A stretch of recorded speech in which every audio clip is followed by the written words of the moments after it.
On an overcast morning in the quaint town of Mapleford, Everett Langston found himself at the center of an unexpected dispute. A soft drizzle pattered on the windowpanes of his modest home as he prepared for another day of quiet routine. At the heart of his solace was his prized possession, a lovingly restored vintage bicycle he had come to call Sunbeam. Found at a local flea market and painstakingly revived with his own hands, Sunbeam was not merely a mode of transport, it was a cherished escape from the drudgery of daily work. That very morning, as Everett was sipping his steaming mug of coffee, a knock echoed at his door. His neighbor, Beatrice Bloom, a lady known for her high-handed manner and an unwavering belief in her own superiority, stood on the threshold. With a haughty tilt of her head, she demanded that Everett lend Sunbeam to her son, Roderick. According to Beatrice, Roderick, who she claimed was a remarkably well-behaved child, was in desperate need of the bicycle for his daily adventures. Her tone brooked no dissent, she insisted that the bike, a vehicle of freedom and joy, should rightfully belong to her family. Everett's heart sank at her request. Sunbeam was not only his prized possession but also a symbol of his personal triumph, a relic that he had restored against the odds and that now offered him solace from a taxing work life. He had grown accustomed to the gentle hum of its gears and the liberating rush it provided on quiet country roads. With measured calm, he explained to Beatrice that Sunbeam was far too temperamental for a youngster's reckless handling. He recounted its quirks, its delicate balance, and its need for careful treatment, qualities that made it unsuitable for someone unversed in its care. Beatrice, however, dismissed his concerns with a wave of her hand. "Roderick is far more advanced than you think," she insisted imperiously. Her eyes flashed with a stubborn determination that left little room for negotiation. Everett, though troubled by her dismissive attitude, knew that his bond with Sunbeam was sacred. He had invested not only money but also heart and soul into restoring it. To relinquish the bicycle, even temporarily, would feel like sacrificing a piece of his very identity. As the conversation unfolded, the tension between practicality and entitlement became palpable. Beatrice's request, wrapped in condescension and self-importance, clashed with Everett's deep-seated need to protect something he held dear. The drumming rain outside served as a quiet counterpoint to the escalating conflict inside his living room. For Everett, this was not merely a disagreement about a bicycle, it was a battle for autonomy and respect, principles he cherished above all. In that charged moment, Everett's refusal was resolute. He informed Beatrice, with gentle firmness, that Sunbeam would remain with him. Despite her protests, he stood his ground, determined that his treasured bicycle would not be commandeered by entitlement. And so, with the rain continuing its steady cadence outside, a quiet but profound declaration was made: some treasures, earned through sweat and heart, were never up for negotiation. After the tense exchange that morning, Everett Langston's day took on an unforeseen heaviness. The gentle rhythm of Mapleford, usually a source of comfort, now seemed punctuated by the echoes of Beatrice Bloom's demands. As Everett tended to his daily routine, riding Sunbeam along familiar country lanes and losing himself in the simple pleasure of wind and freedom, the specter of that confrontation loomed large in his mind. Beatrice had returned later that day, her presence as imposing as ever. In the soft afternoon light filtering through his study window, she reiterated her request. With a mixture of entitlement and self-assurance, Beatrice argued that Roderick, her precocious son, deserved Sunbeam. She contended that the bicycle, a paragon of mobility and delight, would greatly benefit his young life. To her, it was not merely an object, it was a gift that she believed should be shared with her family for his future success. Everett listened intently, his calm exterior belying the inner conflict raging within him. He had long since formed a deep bond with Sunbeam, a connection that went far beyond mechanical parts and nostalgic memories. It was his labor of love, a project that had rejuvenated his spirit during trying times. With each word Beatrice spoke, his resolve to protect his cherished bicycle grew stronger. In a measured tone, he reiterated that Sunbeam was not a toy to be freely loaned. "This bicycle is temperamental," he explained, describing in detail the delicate craftsmanship and careful restoration it required. It demands a certain respect and expertise that not everyone possesses. He painted a picture of the long hours spent meticulously repairing each component and the countless weekends dedicated to ensuring its smooth operation. To him, Sunbeam was the embodiment of personal triumph, a tangible reminder of his ability to breathe new life into forgotten relics. Beatrice, however, brushed aside his concerns with haughty assurance. "Roderick is more than capable," she insisted, her tone laced with condescension. She portrayed her son as a prodigy, a child of extraordinary skill who could handle even the most finicky of machines. Her words, however, struck Everett as little more than empty boasts. He recalled instances when her family's attitude had bordered on arrogance, and he wondered if her true intent was less about Roderick's welfare and more about asserting her dominance in the neighborhood. As the afternoon wore on, the conversation deepened into a subtle yet bitter contest of wills. Neighbors who passed by Everett's window caught snippets of the heated dialogue, their hushed whispers carrying the tale of the disagreement. The incident, though seemingly trivial on the surface, had begun to erode the gentle harmony of Mapleford. Everett felt the weight of responsibility, not only to protect his treasured bicycle but also to stand up against a mindset that sought to impose unwarranted demands on personal property. In that quiet, sunlit room, amidst the ticking of a grandfather clock and the rustle of pages in an old book, Everett made his decision. With calm determination, he resolved that Sunbeam would not be lent out to anyone, not even to those whose requests were wrapped in notions of entitlement. The bond between him and his restored bicycle was sacred, a private treasure earned through years of hard work. And so, despite Beatrice's fervent appeals, he maintained that Sunbeam would remain his, a steadfast symbol of his independence and a beacon of his personal triumph. The debate over Sunbeam was more than a simple matter of borrowing a bicycle, it had become a clash of temperaments and ideologies between two neighbors. Everett Langston, with his quiet pride and meticulous care for his restored bicycle, found himself pitted against Beatrice Bloom, whose assertive demands reflected a belief in entitlement and superiority. The tension that simmered between them was emblematic of deeper, unspoken conflicts that ran through the fabric of Mapleford's community. For Everett, Sunbeam was a labor of love. Each scuff, each lovingly polished gear, told the story of long days spent at the flea market and even longer hours in his workshop. It was not merely an object of transportation, it was his companion, a cherished token of his ability to reclaim beauty from neglect. He understood that to lend Sunbeam was to risk the loss of its essence, its character, its soul. He had restored it not just to functionality, but to a state of personal perfection that resonated with his very identity. Beatrice, on the other hand, saw Sunbeam through a lens of opportunity and entitlement. In her eyes, the bicycle was a tool for shaping a bright future for her son, Roderick, a means by which he could learn discipline and responsibility. Her insistence that Roderick deserved the bicycle was less about its technical merits and more about an assertion of her vision for what was rightfully hers. In her view, every well-behaved child should be granted the benefits of such prized possessions, regardless of the personal history behind them. The conversation grew heated as both parties laid out their arguments.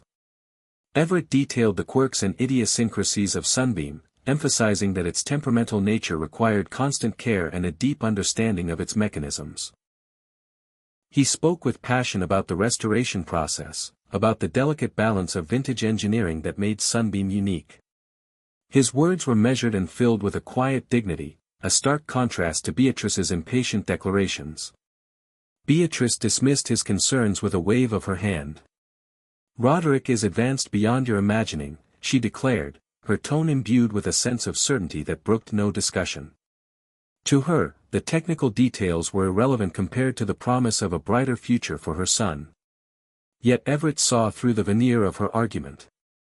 He recognized that her demand was less about Roderick's capability and more about enforcing a kind of social order that placed personal property on a pedestal, to be shared or sacrificed at the behest of those with enough nerve to demand it. As the exchange continued, onlookers in the neighborhood began to take note. Passers-by and casual acquaintances whispered about the conflict, each adding their own interpretation to the unfolding drama. Everett's steadfast refusal, underlined by his deep attachment to Sunbeam, resonated with many who understood the value of personal labor and dedication. Meanwhile, Beatrice's tone of entitlement stirred controversy among those who saw her demands as overreaching.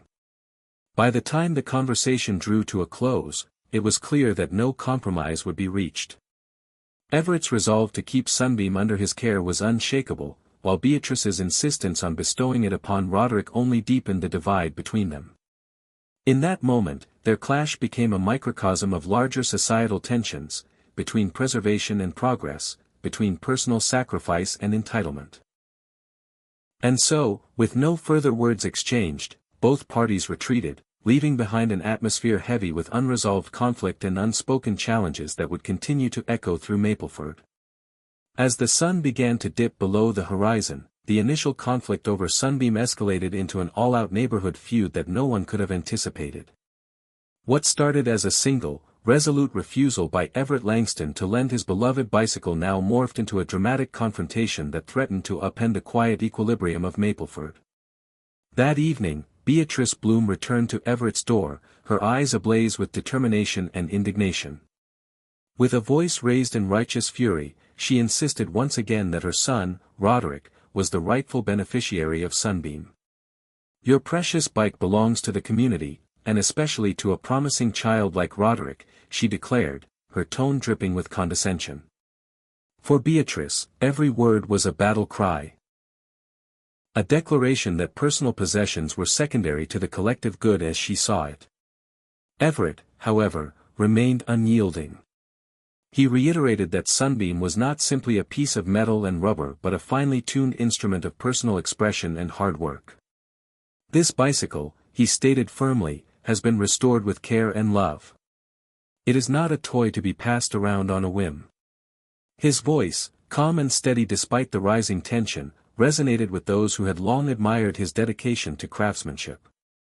The conversation quickly drew the attention of passers-by and neighbors who were heading home after a long day's work.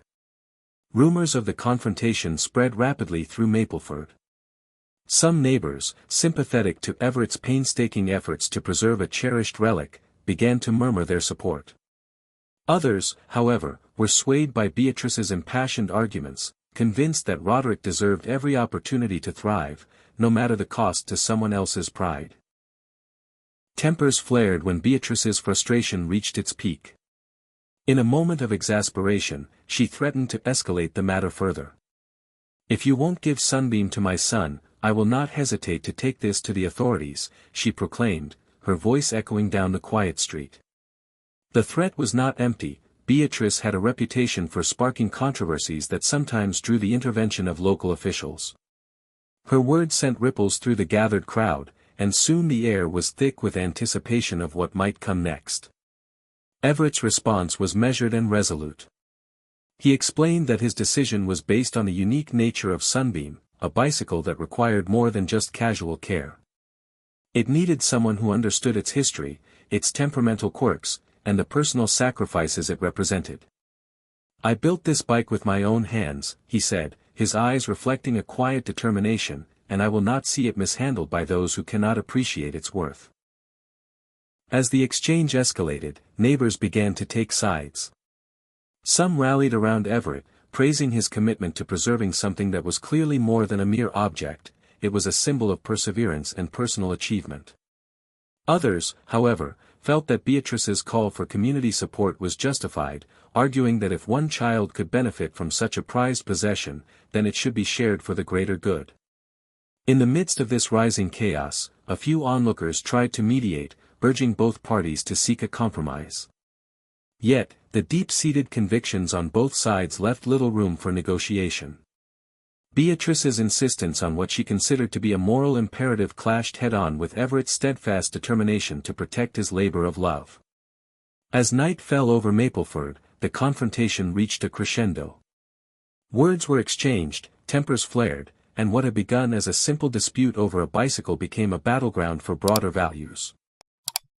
Of individual achievement versus communal entitlement, of personal responsibility versus imposed obligation. The entire neighborhood buzzed with the drama, and even those who had remained neutral found themselves forced to take a stand. By the time the confrontation subsided, it was clear that both Everett and Beatrice had dug in their heels. Their once cordial neighborhood relationship had fractured under the weight of uncompromising pride and bitter resentment. Everett returned to his home with Sunbeam safely by his side, while Beatrice stormed off, vowing that this was not the end. The seeds of discord had been sown deeply that night, and the quiet streets of Mapleford would never be the same. The feud between Everett Langston and Beatrice Bloom took an even darker turn in the days following their heated confrontation. As word of their dispute spread throughout Mapleford, the tension escalated from mere verbal skirmishes to the threat of involving external authorities. Beatrice, unwilling to accept Everett's firm stance, resorted to drastic measures, threatening to call the police and frame his refusal as an act of bicycle hoarding. In the early hours of one chilly morning, Beatrice's anger boiled over. Determined to force Everett's hand, she dialed 911, reporting that Everett was illegally withholding Sunbeam from the community. The call was filled with accusations of selfishness and neglect, painting a picture of a man who was, in her view, denying a deserving child his rightful share of happiness. The authorities, though initially skeptical, dispatched a small contingent of local officers to investigate the claim. The arrival of the police created a scene that was both surreal and disheartening. Neighbors gathered on the sidewalks, their faces a mix of confusion and curiosity, as officers began to question Everett about his possession of Sunbeam. Everett, ever the epitome of calm, explained his position with clarity. He produced documentation of his purchase and restoration of the bicycle, a collection of receipts, photographs, and personal notes that attested to the countless hours he had invested in reviving the vintage relic. His testimony was a stark contrast to Beatrice's impassioned but unsubstantiated claims. Despite the compelling evidence in Everett's favor, Beatrice's campaign of intimidation did not cease. In the midst of the police inquiry, she continued to vociferously insist that her son, Roderick, was being unjustly denied a chance at joy. Her neighbors, previously divided in their loyalties, began to murmur among themselves about the nature of fairness and community responsibility. The unfolding drama was quickly becoming a local spectacle, one that was reported on by nearby news outlets and discussed fervently in town meetings. The police, after a brief investigation, concluded that there was no criminal wrongdoing on Everett's part. They determined that the matter was strictly civil and that no law had been broken. This decision, however, only fueled Beatrice's determination. Convinced that justice had been denied, she threatened to escalate the situation further by seeking legal recourse in civil court. For Everett, the intervention of the authorities was a bitter irony. His cherished Sunbeam, a symbol of personal triumph and artistic restoration, had become the center of a public relations battle. He felt that the intrusion of the police into what should have been a private matter not only tarnished his reputation but also undermined the spirit of individuality and respect that he had fought so hard to embody. The community's reaction was mixed. Some residents rallied behind Everett, applauding his calm dignity in the face of unfounded allegations. They saw his refusal as a stand for personal rights, a defense of the fruits of one's labor against the encroachments of entitlement. Others, swayed by Beatrice's impassioned rhetoric, began to question whether Everett's attachment to Sunbeam was masking a deeper, unyielding selfishness. Amid this growing controversy, local authorities made a public announcement urging residents to resolve their disputes through dialogue rather than legal intimidation. The mayor even called for a community forum to discuss issues of fairness and property rights in Mapleford. This forum, scheduled for the following week, promised to be a turning point, a chance for the entire neighborhood to address not only the incident with Sunbeam but also the broader cultural divide that it represented. As the days wore on, Everett prepared meticulously for the forum. He gathered all his evidence and rehearsed his testimony, determined that his side of the story would be heard clearly and respectfully. For him, this was not just about a bicycle. It was about reclaiming dignity in a community increasingly marred by baseless power plays and the misuse of authority. Beatrice, on the other hand, continued her campaign with fiery determination, vowing that no matter the outcome of the forum, she would not rest until Roderick had what she believed was rightfully his. The stage was now set for a dramatic showdown, a public intervention that would force Mapleford to confront its values and, perhaps, pave the way for healing old wounds. In the wake of the authorities' dismissal of Beatrice Bloom's claims, the simmering feud between her and Everett Langston took a sharp turn toward personal retribution. The community, already rattled by the police's involvement in what had once been a private dispute, now witnessed an escalation that bordered on outright harassment. Beatrice, refusing to accept the verdict of no criminal wrongdoing, devised a new plan to unsettle Everett and exact her form of retribution.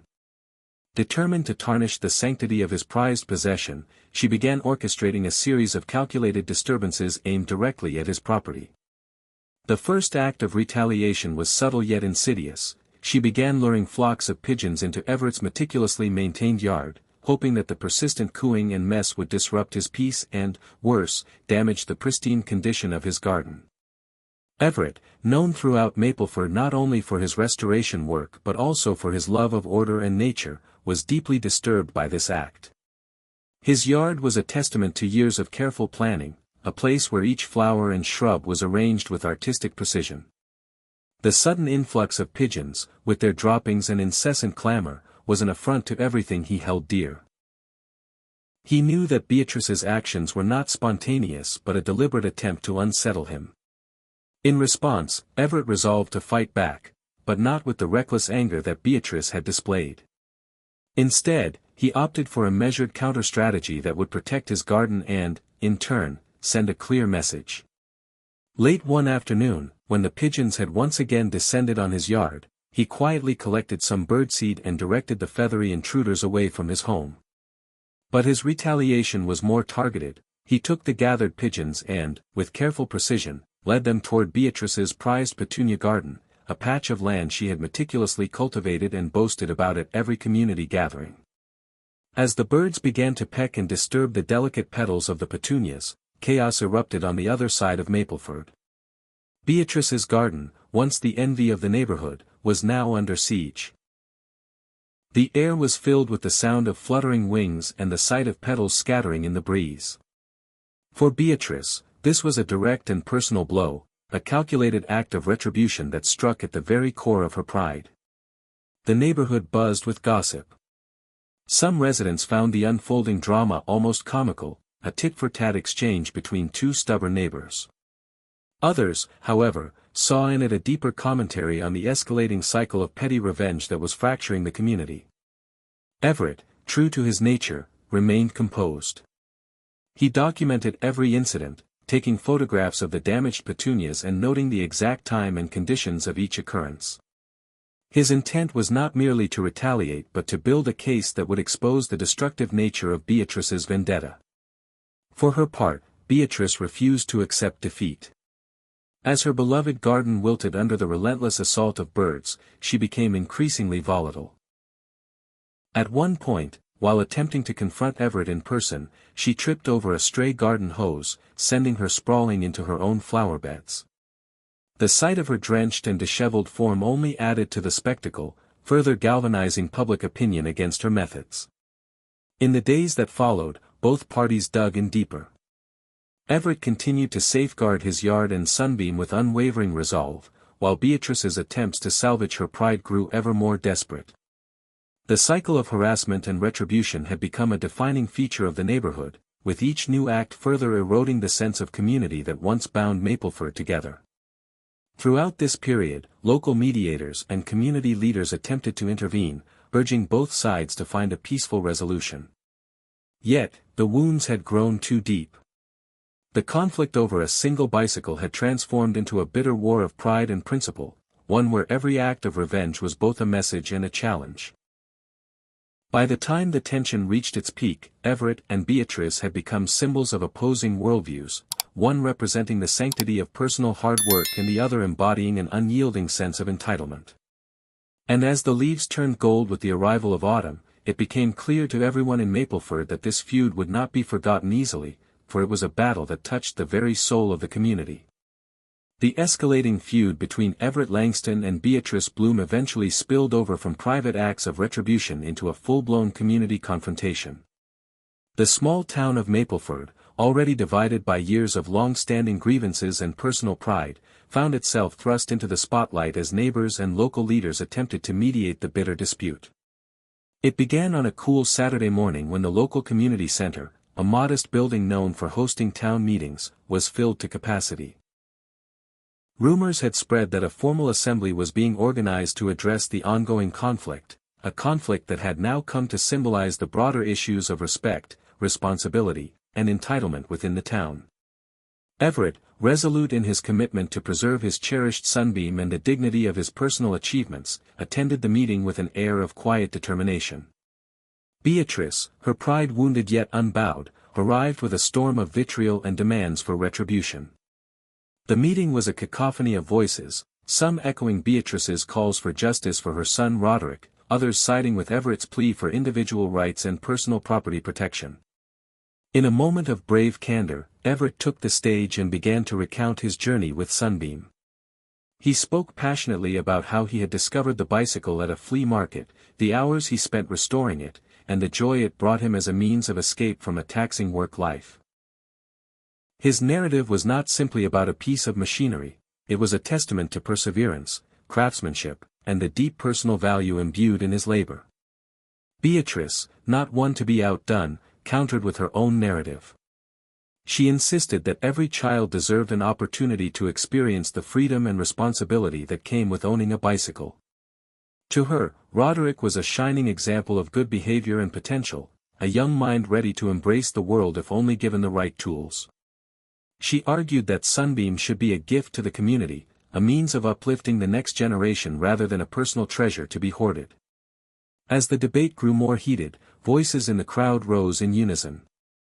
Neighbors who had long maintained a neutral stance were now forced to take sides. Some expressed admiration for Everett's commitment to his personal legacy, while others were swayed by Beatrice's appeal to communal sharing and fairness. The moderator, a respected schoolteacher known for her calm demeanor, attempted to steer the discussion toward a compromise.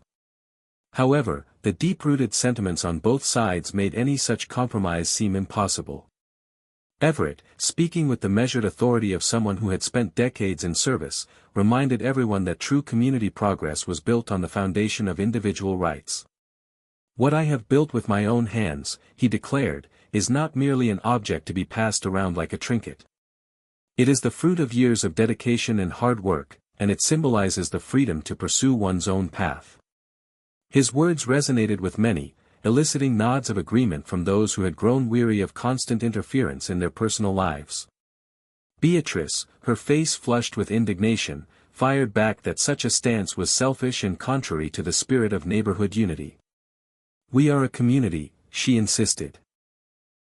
"No one should be allowed to hoard the means of joy when it could benefit a deserving child." Her rhetoric, while impassioned, was met with mixed reactions, a few sympathetic smiles, but many skeptical frowns. As the meeting reached its zenith, local officials intervened, urging both sides to consider mediation and reconciliation. The tension was palpable, and it was evident that the dispute over a single bicycle had become a microcosm of larger, unresolved issues within Mapleford. The community was clearly divided, with some advocating for individual freedom and others for a more collective approach to shared resources.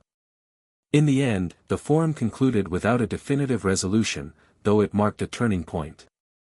Both Everett and Beatrice were left to reflect on the consequences of their stubbornness, and the assembled crowd departed with a lingering sense of regret at the deepening rift in their once cohesive community. The meeting was a stark reminder that the battle for respect and recognition was far from over, that the lines drawn by personal pride and communal entitlement could be as stubborn as they were divisive. As the crowd dispersed into the cool afternoon, whispers of hope mingled with the bitter taste of discord. It was clear that Mapleford would have to find a way to heal these wounds, or risk fracturing entirely under the weight of unresolved grievances. And so, with heavy hearts and determined spirits, the community set out on a slow, uncertain journey toward reconciliation. In the days following the contentious community meeting, the conflict between Everett Langston and Beatrice Bloom took one last, decisive turn.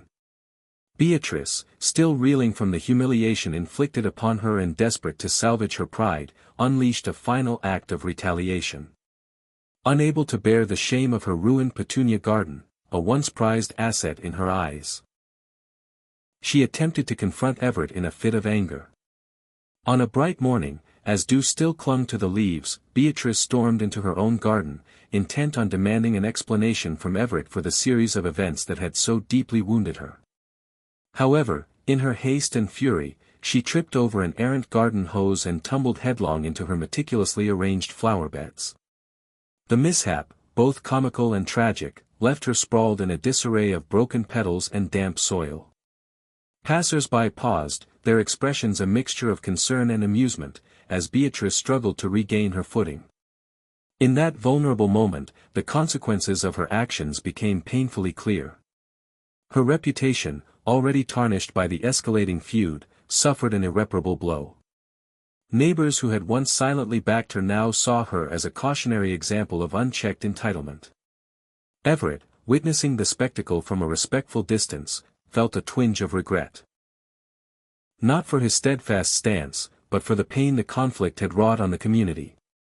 He approached quietly, offering a hand in a gesture that transcended their bitter rivalry. Though Beatrice's pride had been deeply wounded, it was clear that the cycle of retaliation had reached its inevitable conclusion. The incident quickly became the talk of Mapleford. Within hours, social media buzzed with videos and images of Beatrice's fall, and local gossip painted the scene as the final, humbling moment of a once powerful adversary. In a community meeting held shortly thereafter, several members of the Garden Club, a prestigious group that had long admired Beatrice's horticultural achievements, expressed their disappointment and called for new leadership. The fall from grace was complete, and Beatrice's influence waned dramatically. For Everett, the final act of retaliation was bittersweet. It signaled the end of a tumultuous chapter, yet it also left scars on the community that would take time to heal. He remained committed to moving forward, determined that the lessons learned from this bitter feud would lead to a more respectful and considerate Mapleford. In quiet moments, he reflected on how a cherished bicycle had become the unlikely catalyst for such profound change, and how, sometimes, even the most heated conflicts could pave the way for a new beginning.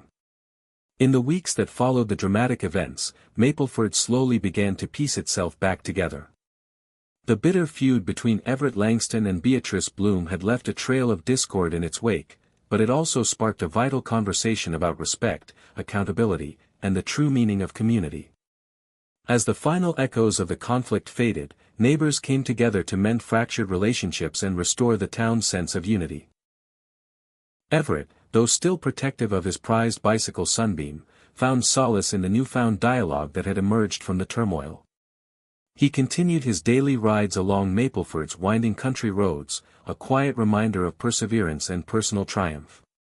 In town meetings, residents began to voice their support for greater transparency in community affairs, advocating for policies that would prevent similar disputes in the future.